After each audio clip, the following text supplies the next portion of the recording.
বিশ্বের প্রথম মসজিদ কোনটি? কুইজের মতো। হ্যাঁ, কুইজ প্রশ্ন। আমি ওই শব্দটাই তালাশ করছিলাম, আমার তাৎক্ষণিকভাবে আসেনি। ধন্যবাদ আপনাকে। কুইজ প্রশ্ন করেছেন। যে কুইজ প্রশ্ন হচ্ছে যে বিশ্বের প্রথম ইন্না আউওয়ালা বাইতি উদিআ লিন-নাসি লাল্লাযী বিবাক্কাতা মুবারাকান, সর্বপ্রথম ঘর যেটি ইবাদতের জন্য আল্লাহ সুবহানাহু ওয়া তাআলা নির্মাণ করেছেন। আল্লাহ তাআলা বলেছেন যে উদিআ, মানে যেটাকে স্থাপন করা হয়েছে বা নির্মাণ করা হয়েছে, এটা হচ্ছে বাক্কা, মক্কা নগরীতে, বাক্কা নগরীতে। মানে মক্কায়ের দুটি নাম, একটা হচ্ছে বাক্কা, একটা হচ্ছে মাক্কা। আরও অনেকগুলো নাম আছে কোরআনে কারীমের মধ্যে, এই দুটি নাম বেশি উল্লেখ করা হয়েছে। উম্মুল কুরাও কোরআনের মধ্যে এসেছে মক্কার নাম। সর্বপ্রথম যে ঘরটি নির্মাণ করা হয়েছে সেটি হচ্ছে আল কাবাতুল মুশাররাফা, কাবা, যেই আল্লাহর ঘর যেটাকে বলা হয় সেটি। এবং এরপরে মসজিদে হারাম নির্মাণ করা হয়েছে। মসজিদে হারাম, এটাকে মসজিদে হারাম হিসেবে বলা হয়ে থাকে, কিন্তু মসজিদে হারামের নির্মাণ কাজ কিন্তু পরবর্তীতে হয়েছে। আগে আল্লাহর ঘরটাই ছিল।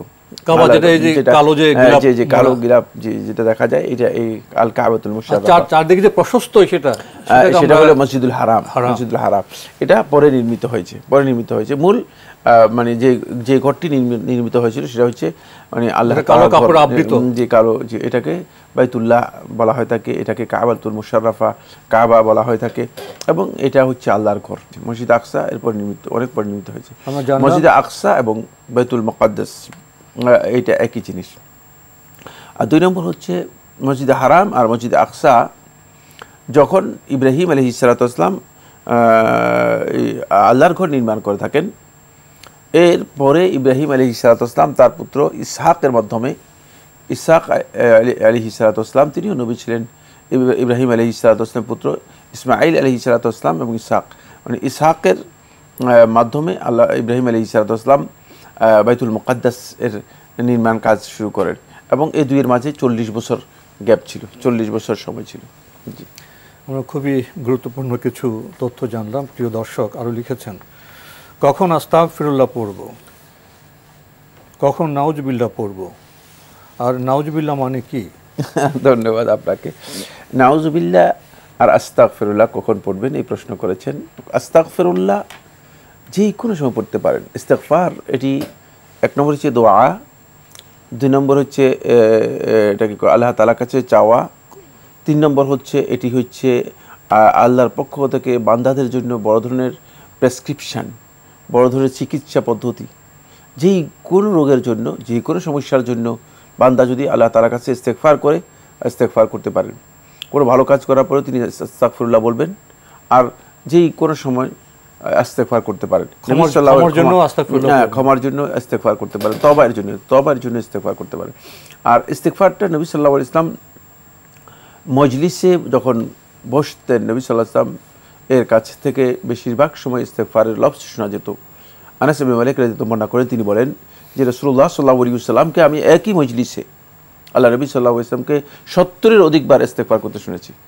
আর নবী সাল্লাল্লাহু আলাইহি ওয়াসাল্লাম ইস্তেগফার যে লফজ বা যে শব্দ, যে টেক্সটটা ব্যবহার করতেন সেটা ছিল আস্তাগফিরুল্লাহ ওয়া আতুবু ইলাইহি, আস্তাগফিরুল্লাহ ওয়া আতুবু ইলাইহি, মানে একসাথে কখনো কখনো এভাবে বলতেন, অথবা আস্তাগফিরুল্লাহ মানে এটা বলতেন।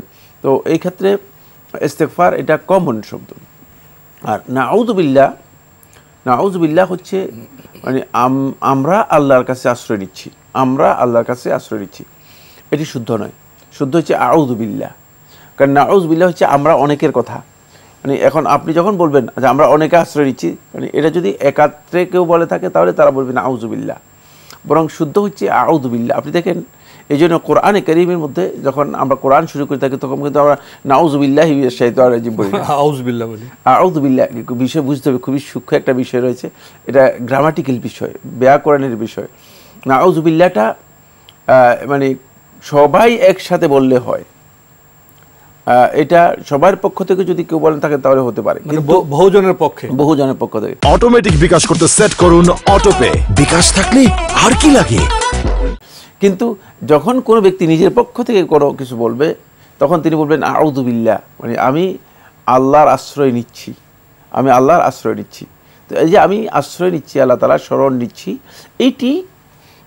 এটা হলো আউযুবিল্লাহ। এটা শুদ্ধ শব্দ হচ্ছে আউযুবিল্লাহ।